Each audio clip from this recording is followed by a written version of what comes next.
देखिए, अब तक की जानकारी के मुताबिक अफशा को लेकर के जो पुलिस का अलर्ट है, चूंकि चप्पे चप्पे पर पुलिस है, हर गली नुक्कड़ में पुलिस है, लिहाजा इस बात की गुंजाइश बहुत कम है कि अफशा अंसारी इस पूरे के पूरे रिचुअल्स में या जो हम देख रहे हैं यहाँ पर इनकी मौजूदगी हो पाएगी। अब देखिए, उस मैदान में नमाज खत्म हो चली है, जनाजे की नमाज यहाँ पर अदा कर ली गई है, खत्म कर ली गई है। और सबसे आगे देखिए फ्रंट पर आपको दिखाई दे रहे होंगे मुख्तार अंसारी के सबसे बड़े भाई सबतुल्ला अंसारी, इसके बाद अफजाल अंसारी। अब ये देखिए जनाजे को उठा लिया गया है और अब यहाँ से परिवार रवाना हो रहा है कालीबाग कब्रिस्तान के लिए, जहां पर दफनाया जाएगा मुख्तार अंसारी को। बड़ी बात दरअसल ये है कि जब शुरुआत वहां से होती है दीपेश, सुमित, सुजाता, कि जब 18 साल की उम्र में एक लड़का जो निशानेबाज होता है वो उतरता ठेकेदारी करवाने के लिए अपने जिले में मोटरसाइकिल लेकर के, इसके बाद ठेकेदारी से बढ़ता रसूख इस तरीके से बढ़ जाता है कि मुकदमे पर मुकदमे लादे तो जाते हैं लेकिन रसूख बढ़ता चला जाता है। और शायद यही वजह रही कि समाजवादी पार्टी हो या बसपा हो, दोनों ने ही मुख्तार अंसारी को यहां पर टिकट दिया, विधायक बनाकर के विधानसभा में भेजा। इसके बाद निर्दलीय भी चुनाव लड़कर के भी मुख्तार अंसारी ने चुनाव जीता। 5 बार के विधायक, 65 से ज्यादा मुकदमे। एक ऐसी शख्सियत पूर्वांचल की जिसको कुछ लोग यहाँ के रॉबिन हुड मानते हैं, तो कुछ लोग ऐसे हैं जो मानते हैं कि सताए हुए हैं। ऐसे में आज 2 वर्गों के बीच में ये जो तस्वीर है वो बहुत अहम हो जाती है। हालांकि जो यहाँ पर जो बहुत सारे मुकदमे ऐसे हैं जिसको लेकर के यहाँ पे 15-20 साल की अभी भी कैद बची थी मुख्तार अंसारी की, लेकिन उसके पहले हार्ट अटैक हो जाता है, हार्ट अटैक से मौत हो जाती है। पोस्टमार्टम में भी 15 घंटे का वक्त लगा, क्योंकि ये माना गया कि चूंकि ये इतना संवेदनशील मामला है, लिहाजा जो हार्ट के स्पेशलिस्ट हैं पीजीआई के, उनको बुलाया गया बांदा के लिए, तब जाके पोस्टमार्टम हुआ। पोस्टमार्टम के बाद परिवार को जो है शव सुपुर्द कर दिया गया।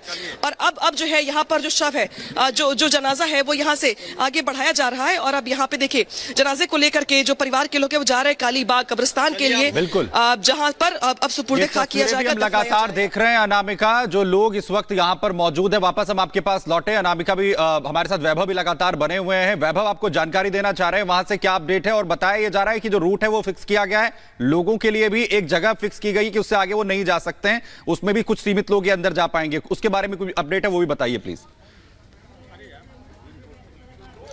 बिल्कुल सुमित, जिस बात का आप जिक्र कर रहे हैं, क्योंकि यहां से अब मुख्तार अंसारी का शव जो है वो लेकर निकला जा चुका है और तकरीबन सिर्फ और सिर्फ 300 मीटर का फासला है। और इस 300 मीटर के फासले में आपको लगातार लोग जो है वो नजर आएंगे, उनके समर्थक नजर आएंगे। ये बैरिकेड जो आप देख सकते हैं रस्सी के जरिए की गई है ताकि इन समर्थकों को पूरी तरह से नियंत्रित जो है वो किया जा सके, क्योंकि यहां पर बीच बीच में रुक रुक कर नारेबाजी जो है वो भी होती हुई नजर आ रही है। और अब कोशिश यही है कि शांतिपूर्वक मुख्तार अंसारी को सुपुर्दे खाक जो है वो किया जा सके।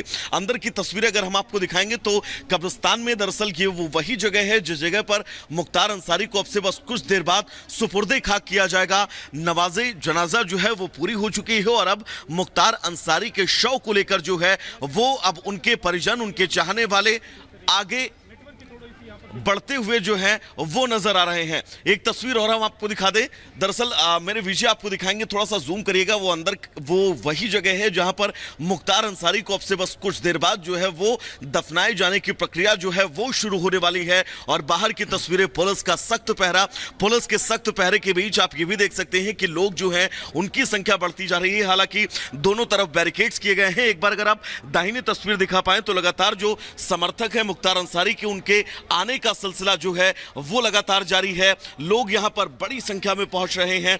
पुलिस प्रशासन भी पूरी तरह से मुस्तैद हो और एडमिनिस्ट्रेशन ने जो जिम्मेदारी अपने कंधे पर ली है कि किसी भी तरह से कानून व्यवस्था, ये तस्वीर आप देखिएगा, एक बार बाएं तस्वीर दिखाएगा, ये बड़ी संख्या में लोग जो बने रहिए वैभव। इस बीच बड़ी खबर आपको बता दें, लखनऊ से लगातार गाजीपुर पर नजर है।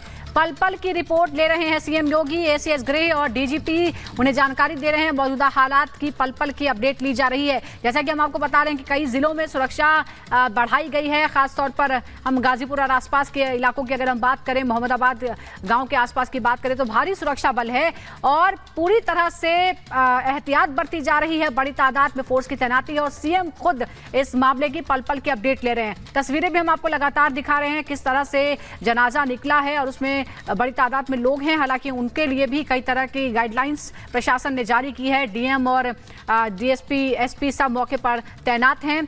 और अनामिका, वैभव और अजय हमारे साथ लगातार बने हुए हैं। अजय, बस कुछ ही समय बचा हुआ है और ये तस्वीरें जब हम बात करते हैं मुख्तार अंसारी की, तो आप कितने ही बड़े बाहुबली क्यों ना हो, अंत समय में आपको दूसरों के कंधे के सहारे ही जाना पड़ता है, आखिरी सफर तय करना पड़ता है।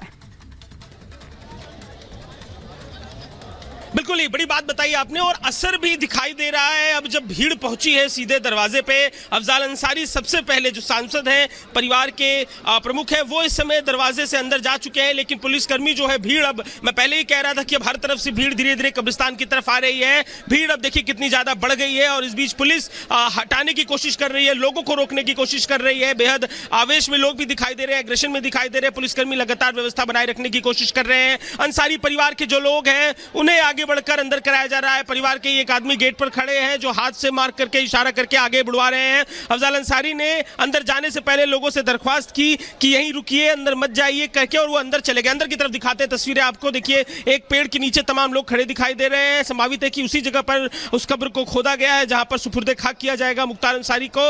और इन गलियों से, जिन गलियों में खड़े होकर हम ये बात कर रहे हैं, इन गलियों से एक समय था जब गुजरते थे मुख्तार अंसारी, उनका काफिला गुजरता था तो जो रुतबा दिखाई देता था, जो रुतबा था, जो असर था, वो दिखाई देता था। लेकिन आज नमाजे जनाजे के बाद अब से कुछ देर में कंधों पर उनका जो शव है। बिल्कुल अजय, वैभव और अनामिका, आप तस्वीरें दिखाते रहिए, हम फिर आपके पास लौटेंगे। तो कुछ ही देर बाद सुपुर्दे खाक यानी दफना दिया जाएगा शव को मुख्तार अंसारी के, और जो कब्रिस्तान है वहां तक शव पहुंच गया है। अपडेट देंगे, लेकिन इस बीच दिल्ली से बड़ी खबर आपको बता रहे हैं। दिल्ली के एक और मंत्री को ईडी ने समन भेज दिया है।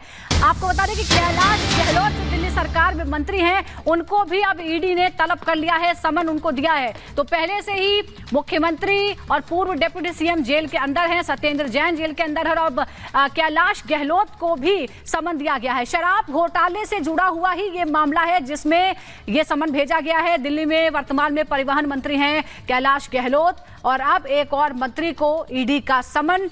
पूरी सरकार ही मुश्किल में है। सीएम पहले से ही जेल में है, इस्तीफा नहीं दे रहे हैं, इस्तीफे की मांग हो रही है। लेकिन इस बीच एक और मंत्री को समन मिलने से जाहिर तौर पर दिल्ली सरकार को एक और बड़ा झटका लगा है। अब देखना होगा कि गहलोत की तरफ से इसका क्या जवाब दिया जाता है, क्योंकि लगातार दिल्ली सरकार के मंत्री यही कह रहे हैं कि उनके खिलाफ कोई बदले की कार्रवाई हो रही है, परेशान किया जा रहा है।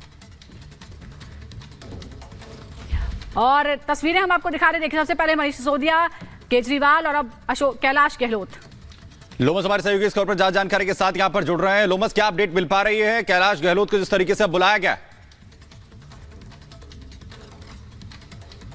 बिल्कुल सुमित, आपको बता दूं कि ये बड़ी खबर निकल के सामने आ रही है। ईडी ने अब कैलाश गहलोत को भी समन भेज दिया है, और साथ ही आपको बता दें कि ये समन शराब घोटाले को लेकर के है। अब उनसे भी ईडी पूछताछ करते हुए नजर आएगी। अब देखने वाली बात होगी कि क्या कैलाश गहलोत उस समन का जवाब देते हैं। साफ तौर पे आपने देखा कि अरविंद केजरीवाल को 10 समन ईडी की तरफ से दिए गए थे, और उसके बाद ईडी की टीम उनके घर पे पहुंचती है और लगभग 2 घंटे की पूछताछ के बाद उनको गिरफ्तार कर लेती है। और साथ ही आपने देखा कि किस तरीके से जो आम आदमी पार्टी के जो तमाम मंत्री हैं, जो इस घोटाले में लगातार उनके नाम निकल करके सामने आ रही थी, उनको ईडी के द्वारा समन दिया गया था। और समन देने के बाद जब वो पूछताछ में कहीं ना कहीं वो कोताही बरत रहे थे, तो उनको सख्ती करने की भी कोशिश की गई थी। और हालांकि जब सबूत ईडी के सामने, ईडी के पास, और सबूत एक के बाद एक ईडी जो है वो दावे कर रही है कोर्ट में भी, और मुश्किलें जो है पूरी की पूरी आम आदमी पार्टी और अरविंद केजरीवाल के बढ़ाते हुए नजर आ रहे हैं। लोमस, आप नजर बनाए रखिए, अपडेट आपसे लेते रहेंगे।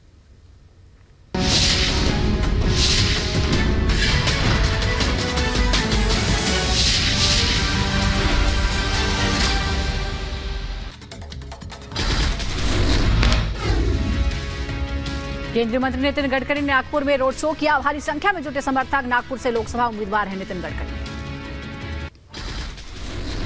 रोड शो के दौरान बोले नितिन गडकरी, नागपुर को दुनिया का सबसे सुंदर शहर बनाने की कही बात। साथ ही बोले कि प्रधानमंत्री मोदी के आत्मनिर्भर भारत बनाने के सपने को पूरा करना है।